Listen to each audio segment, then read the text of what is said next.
Soldiers and civilians from over 20 coalition and partner nations are present at Camp Marmal near Mazar-e-Sharif in northern Afghanistan at the Resolute Support Train Advise Assist Command North.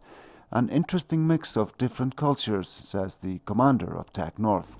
First of all, it's fun. It's really fun to work together with 22 nations because it's simply a huge experience I never had before in this size, especially not directly under my command.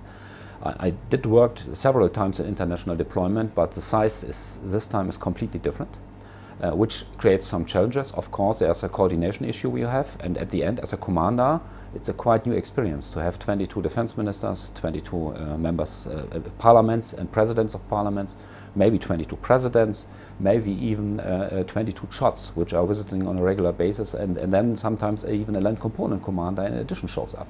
The German troops in Camp Marmal are there on behalf of Resolute Support, but between Germany and Afghanistan, a special relationship has existed for a long time. Afghanistan is a country where we have the longest lasting relations, really. It started even in the First World War, it was continued through the Second World War even, and it stayed after the war. Which means if you look, for example, on the police uniforms of policemen in Kabul on the roads, you may see some similarities to German police uniforms in the 60s, 70s. This is not by default, it's simply done because the training mission of the German police was already there. Which means, if you may, we are doing TAA here on national basis since years.